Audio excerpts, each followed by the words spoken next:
तो बच्चों आज हम लोग चर्चा करेंगे एटॉमिक नंबर के बारे में और थोड़ा सा एटॉमिक मास के बारे में जानेंगे। एटॉमिक मास नंबर होता है और उसके बाद हम लोग आइसोबार्स, आइसोटॉप्स और साथ में थोड़ा सा आइसो इलेक्ट्रॉनिक स्पीसीज़ क्या होते हैं, आइसोटोन्स क्या होते हैं, आइसोस्टेट्स क्या होते हैं। ठीक है, इनके बारे में हम लोग डिस्कस करेंगे। तो सबसे पहले हम लोग एटॉमिक नंबर के बारे में करते हैं। एटॉमिक नंबर को जानने से पहले हम लोगों ने पिछले टॉपिक्स में क्या स्टडी किया था, इलेक्ट्रॉन की खोज किसने की थी, इलेक्ट्रॉन्स पर चार्ज कितना होता है, इलेक्ट्रॉन्स का मास कितना होता है। उसी तरह प्रोटॉन की खोज किसने की थी, ठीक है, और न्यूट्रॉन की। तो हमने ये जो टॉपिक वाइज हमने पीछे स्टडी भी किए हैं। तो एक बार फिर से हम लोग इसको देख लेते हैं कि सबसे पहले जो खोजा गया पार्टिकल था वो इलेक्ट्रॉन थे बाय जे थॉमसन और मिलिकॉन ऑयल ड्रॉप मेथड द्वारा। हमें पता है कि इलेक्ट्रॉन पर चार्ज कितना होता है, 1.602 इंटू 10⁻⁻19 कूलम नेगेटिव चार्ज होता था। और उसके बाद प्रोटॉन पे कितना चार्ज होता था, पॉजिटिव 1.602 इंटू 10⁻⁻19 कूलम। और न्यूट्रॉन जो थे वो चार्जलेस थे, ठीक है, उन पर चार्ज जो है वो नहीं होता था, ठीक है। और उसी तरह मास नंबर की बात करें तो इलेक्ट्रॉन जो थे वो लगभग मासलेस पार्टिकल्स थे। 1837 टाइम जो है इसका, इससे ज़्यादा मास होता है किसका, प्रोटॉन्स का। तो इनका मास कितना होता है, 9.1 इंटू 10⁻⁻28 ग्राम, किलोग्राम में 10⁻31 किलोग्राम लिखते हैं यहाँ। और यहाँ पर जो प्रोटॉन है उनका मास कितना होता है, लगभग इसका approximately equal to the mass of जो है प्रोटॉन 1.672 इंटू 10⁻⁻24 ग्राम या फिर -27 किलोग्राम। और उसी तरह न्यूट्रॉन और प्रोटॉन का जो है मास वो लगभग सेम होता है। न्यूट्रॉन का मास जो है वो प्रोटॉन से 0.1% ज़्यादा होता है। यहीं से आपको लग जाएगा पता, 1.675, यहाँ 2 है यहाँ 5 है, इंटू 10⁻⁻24 ग्राम, यहाँ पर 1.675 इंटू 10⁻⁻27 किलोग्राम। ये तीनों ही फंडामेंटल पार्टिकल्स हैं वो खोजे गए थे। और उन्हीं के बेस पर अगर हमने कोई यहाँ पर रिप्रेजेंट करना होता है, कोई किसी एलिमेंट को रिप्रेजेंट करेंगे तो एटॉमिक नंबर और मास नंबर से हम लोग उसको रिप्रेजेंट करते हैं। सिंबल कैसे होता है, हम लोग ये मान लो x कोई एलिमेंट है तो z जो है वो एटॉमिक नंबर को शो करता है और a जो है वो मास नंबर को शो करता है। जैसे कि पिछले टॉपिक्स में हमने स्टडी किया है कि ये जो प्रोटॉन है, रदरफोर्ड ने जो दिया था, बोला था कि प्रोटॉन के कहाँ होते हैं, न्यूक्लियस के अंदर प्रोटॉन होते हैं। और न्यूट्रॉन जो है, प्रोटॉन और न्यूट्रॉन ये दोनों किसके अंदर होते हैं, न्यूक्लियस के अंदर। तो इनको न्यूक्लियॉन्स बोला जाता है। तो अगर हमने रिप्रेजेंट करना होता है तो इस तरह से कोई एटम हम रिप्रेजेंट करते हैं। रदरफोर्ड ने जो मॉडल ऑफ एटम दिया था, तो इस तरह से अगर हम लोग रिप्रेजेंट करें और मान के चलें कि ये मान लो हमारे पास ये एटम है, ये जो है वो प्रोटॉन्स है, ठीक है। और इसके साथ ही ये क्या है, ये अगर मान लो हम लोग लिथियम का एटम लेके चलते हैं तो लिथियम के एटम में 3 जो है वो साइज लगभग बराबर होता है, बल्कि जो न्यूट्रॉन है उनका साइज क्या होता है, 0.1% क्या हुआ, ज़्यादा हुआ। तो इस तरह से इनको, ये जो बाइंडिंग एनर्जी द्वारा एक दूसरे से बंधे होते हैं ये, तो इस तरह से हम लोग यहाँ रिप्रेजेंट करते हैं। ये इलेक्ट्रॉन है, इसके इर्द गिर्द रिवॉल्व कर रहे हैं, ठीक है। और लिथियम के एटम को कैसे बताते हैं, हम लोग रिप्रेजेंट करते हैं, जैसे 3 है तो ये 7, ठीक है। मतलब इसका एटॉमिक मास जो है वो दैट इज 7 और एटॉमिक नंबर कितना है इसका, 3। तो अभी हम ये स्टडी करेंगे कि जो एटॉमिक नंबर जो है वो उसमें क्या क्या चीज़ें होती हैं, क्या क्या हमें पता लगता है। मास नंबर जो होता है उसमें क्या क्या होता है, एटॉमिक मास नंबर की बात कर रहे हैं हम लोग, एटॉमिक मास की बात नहीं कर रहे हैं, एटॉमिक मास नंबर की बात कर रहे हैं। तो ये स्टडी करें। सबसे पहले हम लोग बात करते हैं एटॉमिक नंबर की। व्हाट इज एटॉमिक नंबर, यहाँ से अगर हम लोग देखें तो एटॉमिक नंबर को रिप्रेजेंट करते हैं सिंबल Z से, ठीक है। तो ये क्या बेसिकली बताता है, सिंबल Z का मतलब क्या होता है।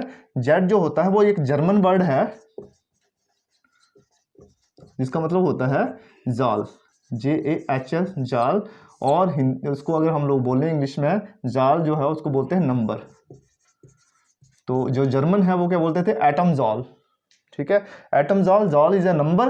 तो इसीलिए एटम जाल मतलब एटॉमिक नंबर। अगर हमने इसको जर्मन से सीधा अगर हम लोग इसको बोलें इंग्लिश में तो हम बोलेंगे इसको एटॉमिक नंबर, ठीक है। ये एटम जॉल का मतलब होता है। तो जेड इसीलिए रिप्रेजेंट करते हैं कि it is represented as joule, ठीक है। तो सबसे पहले ये चीज समझ आ गई होगी आपको कि what is why this is represented as Z, atomic number, why atomic number is represented as Z. Second point is atomic number is also known as proton number. Why this is regarded as the proton number? proton number भी इसको बोलते हैं। proton number क्यों बोलते हैं? क्योंकि इसके जो नंबर ऑफ प्रोटॉन्स हैं वहीं से हमें पता लगता है कि ये कौन सा एलिमेंट है, ठीक है। जब चार्ज होता है एलिमेंट तो वहां से इलेक्ट्रॉन चले जाते हैं, जब बॉन्डिंग बनाता है तो इलेक्ट्रॉन चले जाते हैं, रहते क्या है सिर्फ न्यूक्लियस में। कभी न्यूक्लियस के जो प्रोटॉन है वो चेंज नहीं होते, क्योंकि शेयरिंग ऑफ इलेक्ट्रॉन किससे होते हैं, शेयरिंग ऑफ जो बॉन्ड बनते हैं, शेयरिंग से बॉन्ड जो बना या फिर जो आयनिक बॉन्ड बना ट्रांसफरेंस ऑफ इलेक्ट्रॉन से, तो वो इलेक्ट्रॉन ट्रांसफर हुए, इलेक्ट्रॉन वहां से गए, प्रोटॉन तो वहीं रहे, ठीक है ना। प्रोटॉन में चेंज तो कोई नहीं आया, ठीक है। तो इलेक्ट्रॉन एक ऐड हो गया तो नेगेटिव चार्ज आ गया, एक इलेक्ट्रॉन वहां से चला गया तो इस पे पॉजिटिव चार्ज आ गया। क्यों आएगा वो आगे बताऊंगा मैं, लेकिन जो नंबर ऑफ प्रोटॉन्स है वो सेम रहे, इसीलिए प्रोटॉन से हम लोग सीधा क्या है बोलते हैं इसको कि this is also atomic number is also known as proton number. Atomic number is also known as proton number. जैसे कि हम लोग हाइड्रोजन की बात करें तो हाइड्रोजन का 1 है एटॉमिक नंबर, तो इसका मतलब नंबर ऑफ प्रोटॉन्स कितने होंगे, 1 होंगे। हीलियम में 2 होंगे, लिथियम में 3 होंगे, बेरिलियम में 4 होंगे, बोरोन में 5। इसी तरह से जैसे जैसे एटॉमिक नंबर बढ़ता है मतलब नंबर ऑफ प्रोटॉन भी उतने ही उसमें होते रहते हैं, ठीक है। तो ये सेकंड पॉइंट आपको समझ आ गया होगा। Second is in an uncharged neutral atom, ठीक है। In an uncharged neutral atom, अभी तक तो हमने क्या बोला है, atomic number is also equal to number of electrons. मतलब अगर हम लोग एज पर डेफिनेशन जाएं तो डेफिनेशन में क्या है कि नंबर ऑफ इलेक्ट्रॉन्स, कि हम लोग एटॉमिक नंबर को हम बोले तो एटॉमिक नंबर क्या होता है, नंबर ऑफ प्रोटॉन्स। ये तो कंफर्म है कि number of protons is regarded as atomic number, लेकिन अगर ये न्यूट्रल है तो this is also equal to number of electrons. क्योंकि जब अगर एटम जो है न्यूट्रल है, न्यूट्रल मतलब कि number of electron is equal to number of proton. जैसे बात करूं मैं सोडियम की, सोडियम का एटॉमिक 11 एंड यहां पर 23 एटॉमिक मास होता है। मतलब हम लोग ये देखेंगे कि एटॉमिक नंबर कितना है, 11 सोडियम का, ठीक है। तो सोडियम का अगर एटॉमिक नंबर 11 है तो ये सोडियम 11 क्या है, न्यूट्रल है।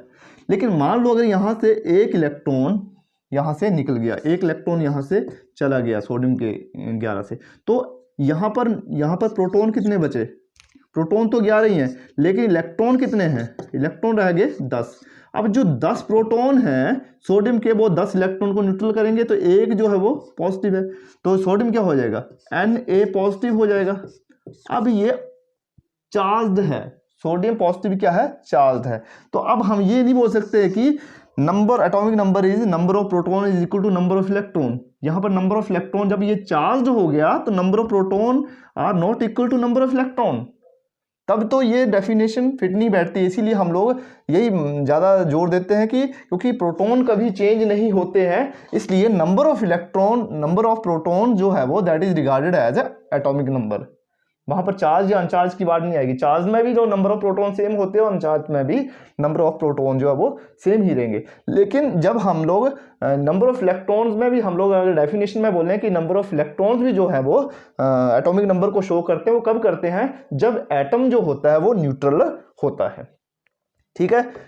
ये पॉइंट समझ आ गया। चले आगे नेक्स्ट पॉइंट में क्या बोलता है ये कि it is the atomic number alone that determines the chemical properties of an element. ये जो एटॉमिक नंबर ही है, ये जो क्या बताता है, केमिकल प्रॉपर्टी। हम लोग जब भी बात करते हैं पीरियोडिक टेबल में 118 एलिमेंट्स की बात करते हैं, तो हम लोग इन एलिमेंट्स को क्या बोलते हैं, केमिकल एलिमेंट्स, क्योंकि ये एक दूसरे से जोड़ के जो है क्या बनाते हैं, बॉन्ड बनाते हैं, केमिकल रिएक्शंस करते हैं, ठीक है, केमिकल एलिमेंट को इनको बोला जाता है। और केमिकल जब एटॉमिक नंबर ही है जो कि केमिकल रिएक्शन या करने में या केमिकल प्रॉपर्टीज को बनाने में, केमिकल प्रॉपर्टीज को बताने में कौन से सहायक होते हैं, ये एटॉमिक नंबर ही है। कैसे, जैसे मैंने यहाँ बात की आपको सोडियम पॉजिटिव हो गया। उसी तरह अगर क्लोरीन की बात करें, क्लोरीन का एटॉमिक नंबर कितना होता है यहाँ पर 17, ठीक है। इसका नंबर ऑफ प्रोटॉन कितने यहाँ पर 17 है, और इलेक्ट्रॉन भी कितने हैं, इलेक्ट्रॉन भी कितने हैं 17, और प्रोटॉन भी कितने हैं 17, ठीक है। अब यहाँ से क्या हुआ, इसका इलेक्ट्रॉनिक नंबर, इसके एटॉमिक नंबर के कारण, ये जो 17 के कारण, यहाँ से एक इलेक्ट्रॉन, ये सोडियम से एक इलेक्ट्रॉन यहाँ से ले लेगा, ठीक है। सोडियम ने अगर एक इलेक्ट्रॉन छोड़ा है तो वो कौन ले लेगा, क्लोरीन ले लेगा। तो ये एक इलेक्ट्रॉन ले लिया इसने, तो इसके पास कितने हो गया 18 इलेक्ट्रॉन, इसका ऑक्टेट कंप्लीट हो गया, ठीक है। मतलब ये नोबल हो गया, ये आगे पढ़ेंगे हम लोग, लेकिन इसके 17 हो गए। और सोडियम के क्या है, सोडियम ने एक दे दिया, तो वो भी क्या हो गया, उसमें जो इलेक्ट्रॉन जो है वो एक इलेक्ट्रॉन यहाँ से चला गया, तो इसमें कितने हो गए 10, ठीक है। तो सोडियम ने एक इलेक्ट्रॉन यहाँ पर किसको दे दिया, क्लोरीन को दे दिया। तो इलेक्ट्रॉन ने, इसने इलेक्ट्रॉन दिया और इसने इलेक्ट्रॉन लिया, तो इनके बीच में क्या बन गया, यहाँ पर एक बॉन्ड बन गया Cl नेगेटिव NaCl, ठीक है ना। प्रॉपर्टी चेंज हो गई, केमिकल प्रॉपर्टी चेंज हो गई। सोडियम को हम लोग अगर बोल रहे हैं कि सोडियम खाएंगे हम लोग, तो सोडियम को खा नहीं सकते, क्योंकि आप सोडियम को अगर पानी में डाल दें तो वो हाइड्रोजन गैस पैदा होती है और विस्फोट हो जाता है, आग लगा देता है वो। क्लोरीन भी जो है वो ज़्यादा मात्रा में क्या है, ह्यूमन बीइंग के लिए डेंजरस है, लेकिन अकेले नहीं खा सकते। लेकिन जब ये आपस में कंबाइन कर गए, किसके कारण, एटॉमिक नंबर के कारण, यहाँ पर इलेक्ट्रॉन की शेयरिंग हुई, ठीक है। इन्होंने केमिकल प्रॉपर्टीज में जो है वो शो करी क्या, कि NaCl जो है वो दैट गोज न्यूट्रलाइज, और न्यूट्रलाइज हुआ ये, तो हम लोग नमक खाते हैं, सोडियम क्लोराइड को हम लोग खाते हैं, ईटेबल है ये, अकेले नहीं खा सकते इसको। लेकिन ये क्या है, इसकी जो केमिकल प्रॉपर्टीज है वो किसने, ड्यू टू ये जो एटॉमिक रिएक्शन हुआ है एटम के कारण, इलेक्ट्रॉनिक जो चेंजेस आए, इलेक्ट्रॉन जो है वो वहाँ पर ट्रांसफरेंस हुए, उसके कारण एक बॉन्डिंग आई, आयनिक बॉन्ड बना। तो इसकी जो है केमिकल प्रॉपर्टी जो है वो क्या बताता है, कौन बताता है, ये सिर्फ पॉसिबल है एटॉमिक नंबर के कारण, ठीक है। कि यही सजेस्ट करता है कि सोडियम क्लोरीन के साथ मिलेगा, जो कि पोटाशियम है वो ब्रोमीन के साथ मिलेगा, ठीक है। तो क्या कौन से बताते हैं, ये एटॉमिक नंबर ही जो है वो सजेस्ट करता है, ठीक है। Next properties, atomic number is equal to charge number of nucleus.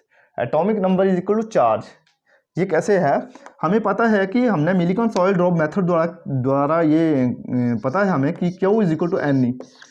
Charge जो किसी जो एटम है उस पर चार्ज किसके बराबर होता है, नंबर, ठीक है, इनटू चार्ज ऑफ इलेक्ट्रॉन। अब ये कैसे, कि मान लो हमारे पास जो चार्ज है वो इलेक्ट्रॉन पे चार्ज कितना है, हाइड्रोजन पे कितना है, हाइड्रोजन पे जो नंबर कितना, हाइड्रोजन का 1 होता है, ठीक है। और इलेक्ट्रॉन पे चार्ज कितना होता है 9.1 इंटू 10⁻, इलेक्ट्रॉन पे चार्ज कितना होता है 1.602 इंटू 10⁻⁻19 कूलम, ठीक है। तो ये 1 किया है तो 1 इंटू 1.602 इंटू 10⁻⁻19 कूलम, ठीक है। उसके बाद जो हीलियम आया उस पे ट्वाइस, ठीक है, 2 दुगना, ठीक है। तो नंबर भी, ये भी नंबर तो है वो किसके साथ बढ़ रहा है 1 2 3 4, ठीक है ना। ये क्या है, एक होल नंबर वैल्यू। तो एटॉमिक नंबर भी हमारा क्या होता है, हाइड्रोजन का 1 होता है, हीलियम का 2 होता है, तो हम इसको ऐसे बोल सकते हैं कि Q is equal to ZD, ठीक है ना। तो where Z is equal to N। बस स्टूडेंट्स, बात करते हैं हम लोग मास नंबर की। पहले हमने किया एटॉमिक नंबर, अब हम करेंगे मास नंबर। देखिए ये मास नंबर जो है ये डिफरेंट होता है एटॉमिक मास से। कैसे होता है, ये जो मास नंबर है इसको बोला जाता है एटॉमिक मास नंबर, ठीक है। एटॉमिक मास नंबर जो है, जब नंबर की बात आती है तो ये इसके यूनिट नहीं है, यूनिटलेस है ये। लेकिन एटॉमिक मास के क्या होते हैं, यूनिट होते हैं, जैसे AMU है, डाल्टन होते हैं, यूनिफाइड मास यू में भी रिप्रेजेंट करते हैं उसको। और इन टर्म्स ऑफ मोल अगर हम लोग करें तो ग्राम्स में निकाला जाता है, ठीक है। तो ये मास नंबर क्या है, इसको रिप्रेजेंट करते हैं हम लोग सिंबल A से। जैसे मैंने पहले बताया आपको कि X और यहाँ पर Z जो है वो एटॉमिक नंबर है तो इसको यहाँ रिप्रेजेंट करते हैं, यहाँ जो रिप्रेजेंट किया होता है दैट इज मास, ये जो होता है रिप्रेजेंट दिस इज मास, ठीक है। ए से इसको रिप्रेजेंट करते हैं। और ये कोई भी अगर हम लोग एलिमेंट करते हैं जैसे हाइड्रोजन है, यहाँ ले 1H1, तो ये जो है या फिर इसको ऐसे 1H1 ऐसे लिखा है, तो ये दिस इज एटॉमिक नंबर, और यहाँ जो रिप्रेजेंट किया होता है वो क्या है, मास नंबर। और जैसे हीलियम है, हीलियम 2 और 4, तो ये एटॉमिक नंबर होता है, ये ऊपर क्या होता है, मास नंबर होता है, ठीक है। और ये सिंबल क्या है, ए का मतलब क्या होता है, ए इसका ये भी एक जर्मन वर्ड है, इसको बोलते हैं एटॉम विस्ट, ठीक है। तो ये विस्ट का मतलब क्या होता है, वेट, ठीक है। तो एटॉमिक वेट या फिर एटॉमिक मास, ठीक है, और एटॉमिक वेट, इसलिए इसको क्या बोला जाता है, इसको रिप्रेजेंट किया जाता है ए से, ठीक है। इसका जो फर्स्ट जो वर्ड है ए, उसके द्वारा इसको रिप्रेजेंट किया जाता है। जैसे एटॉमिक नंबर जो है, जिसमें एटॉमिक नंबर को नंबर में हम लोग एटम जॉल बोलते हैं उसको, जर्मन वर्ड, ये भी एक जर्मन वर्ड है। एटॉम विस्ट जो है वो जर्मन वर्ड है, इसके फर्स्ट जो वर्ड है ए से इसको एब्रीविएट करते हैं एज ए सिंबल ए, ठीक है। सेकंड क्या है, this is also called atomic mass number, अभी बताया मैंने आपको, ये क्या होता है, एक एटॉमिक मास है, एक नंबर होता है, ठीक है।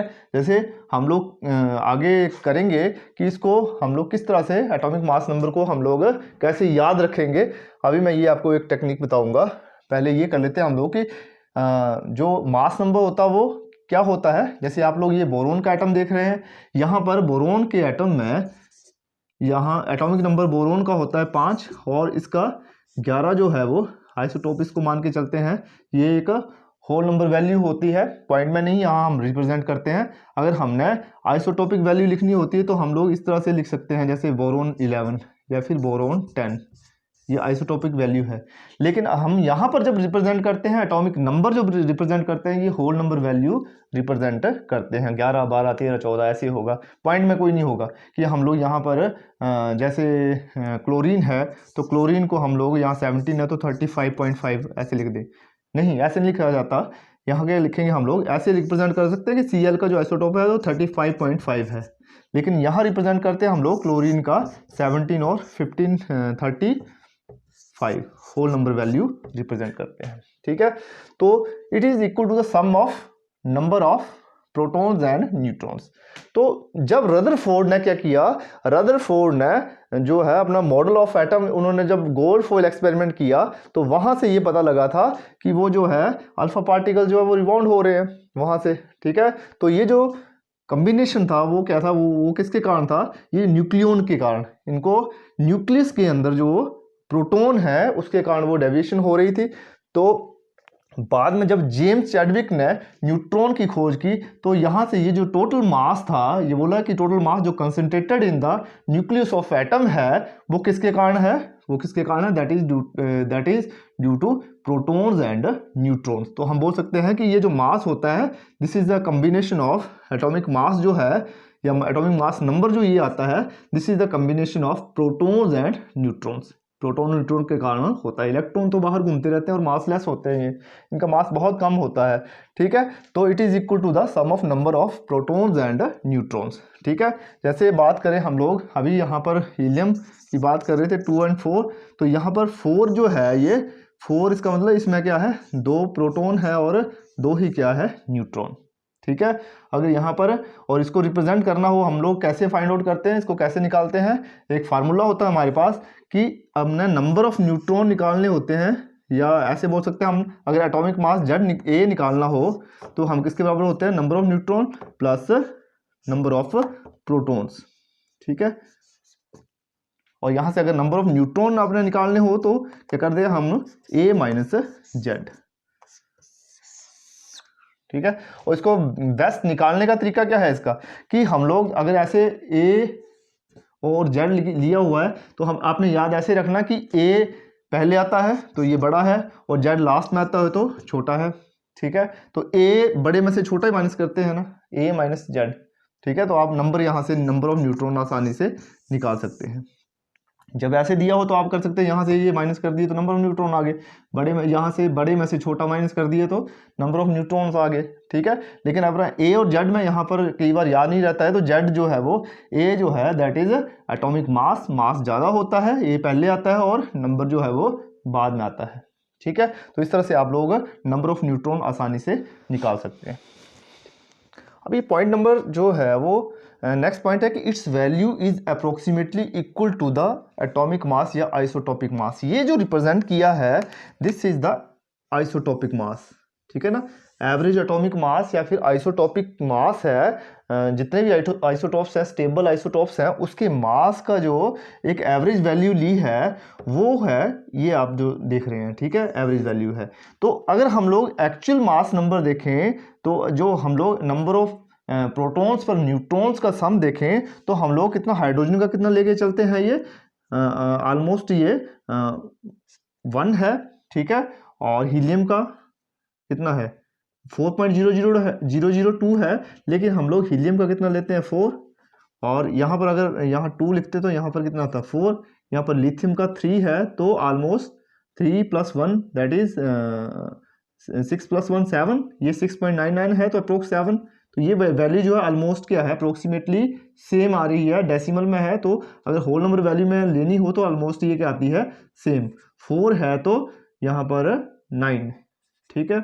और यहाँ पर बोरोन है ये 10 है, तो 5 और 11, और कार्बन 6 तो 12, 7 14, ऑक्सीजन 8, और यहाँ पर 16, फ्लोरीन 9, और ऑलमोस्ट इक्वल टू 19, और नियोन जो है वो 20 के करीब आता है, ये 10 और 20। तो इसमें आप लोग देख रहे हैं कि कई वैल्यू जो है वो ऑलमोस्ट डबल आ रही हैं, और कई जो वैल्यूज़ हैं वो कितनी है डबल प्लस 1, ठीक है। तो मैं इसके बाद एक फार्मूला आपको बताता हूँ, उसके द्वारा हम लोग वो वैल्यू निकाल पाएंगे कि हम लोग डबल कैसे करेंगे, ये जो मास नंबर है, एटॉमिक मास नंबर है, इसको नंबर को कैसे याद रखेंगे, ठीक है। तो ये जो पॉइंट है ये लगता है आपको क्लियर हो गया होगा कि ये जो इट्स वैल्यू इज अप्रोक्सीमेट, मतलब ये जो वैल्यू है ये अप्रोक्सीमेटली इक्वल टू किसकी आती है, ये 7 आ गई, ये 9 11 12 14, ये 16, ये 19, और ये 20। तो ये वैल्यूज लगभग क्या है, लगभग सेम है अप्रोक्सीमेटली, मतलब डेसिमल में नहीं है, होल नंबर में ली है, तो लगभग क्या होती है ये सेम होती है। चलिए यहाँ कुछ एलिमेंट्स लेते हैं हम लोग, सोडियम, फिर मैग्नीशियम, एल्युमिनियम, और silicon, phosphorus, sulphur, chlorine, argon, और पोटाशियम, कैल्शियम। 20 तक एलिमेंट लेते हैं, और 20 तक एलिमेंट्स में यहाँ पर ये 10 नियोन, उसके बाद 11 एटॉमिक नंबर, 12 13 14 15 16 17 18 19 और 20, ये एटॉमिक नंबर है इनके। और मास नंबर हमने कैसे याद रखने हैं, यहाँ पर इसका मास है, यहाँ से देख रहे हैं आप लोग जो इवन नंबर है, इवन नंबर में लगभग जो जितने भी एलिमेंट्स हैं उनका, जैसे इवन नंबर कौन सा 2 आ गया, 4 6 8 10 12 14 16 18 एंड 20, ये एलिमेंट आप देख रहे हैं, इसमें जो मास नंबर है ना वो ऑलमोस्ट डबल है, ठीक है, डबल है 2 4 4। ये जो केस है, कुछ केस जो है वो एक्सेप्शनल केसेस हैं, मैं इनको टिक कर देता हूँ। एक बेरिलियम है, और ये 7 आर्गन एक्सेप्शनल होगा, और उसके बाद जो कुछ जैसे कैल्शियम है, या फिर क्लोरीन है, क्लोरीन का यहाँ पर 35.5 में हमने बोला कि ये होल नंबर वैल्यू आएगी सारी, तो ये बाकी हम लोग सारे कैसे करेंगे। हाइड्रोजन जो है वो, हाइड्रोजन भी एक्सेप्शनल ही है, क्योंकि हम लोग 1H1 लेके चलते हैं, इसका जो एटॉमिक मास है, एटॉमिक मास नंबर जो है 1 लेके चलते हैं। बाकी आपने ऑलमोस्ट ये क्या है डबल है, ये देखिए 2, फिर उसके बाद 6 12 8 16 10 20, मैग्नीशियम 24, मैग्नीशियम क्या आएगा 24 डबल, उसके बाद सिलिकॉन 28, 32 सल्फर, और आर्गन जो है वो एक्सेप्शनल है, इसमें 40 के करीब जो है वो ज़्यादा होता है, इसमें नंबर ऑफ न्यूट्रॉन्स जो होते हैं वो ज़्यादा होते हैं आर्गन में, और 20 और 40 ये जो है whole number value, number of protons plus neutrons की जो वैल्यू है वो ऑलमोस्ट डबल होती है। लेकिन जो इवन नंबर है, सॉरी जो ऑड नंबर है जैसे लिथियम है, इसमें 3 मल्टीपल 2 + 1 ये लेके चलते हैं हम लोग, उसको दुगना करके उसमें एक जोड़ते हैं, जैसे 4 2 जा 8 + 1 9, ठीक है। ये किस में, इवन में, सॉरी ऑड में, ये एक्सेप्शनल केस है, ये दो तीन जो है एक्सेप्शनल केसेस हैं। बाकी सब में क्या होता है कि जो इवन ऑड नंबर है वो डबल +1, 3 2 जा 6 + 1 7, 5 2 जा 10 + 1 11, ये 9 2 जा 18 + 1 और 11, ये सोडियम जो है 23, ठीक है। एल्यूमिनियम 30 26, 13 × 2 26 + 1 27, फास्फोरस 31 एंड क्लोरीन जो है ये 35, और लास्ट में ये जो पोटाशियम है 39, ठीक है। तो ये सारे जो है वो इस तरह से आप लोग याद रख सकते हैं कि जो इवन नंबर वाले हैं 2 4 6 इस तरह से है, वो उसमें जो नंबर ऑफ जो एटॉमिक नंबर है वो क्या होता है, ऑलमोस्ट डबल होता है। लेकिन जो ऑड नंबर है उसमें डबल +1 जो है वो, उसमें आप एटॉमिक मास नंबर जो है वो याद रख सकते हैं, ठीक है। 20 तक तो ऑलमोस्ट आप याद रख सकते हैं। उसके बाद नंबर ऑफ न्यूट्रॉन्स बढ़ते जाते हैं तो वो अलग हो जाता है, लेकिन 20 तक आप ऑलमोस्ट इसको याद रख सकते हैं, ठीक है, नोट कर लीजिए।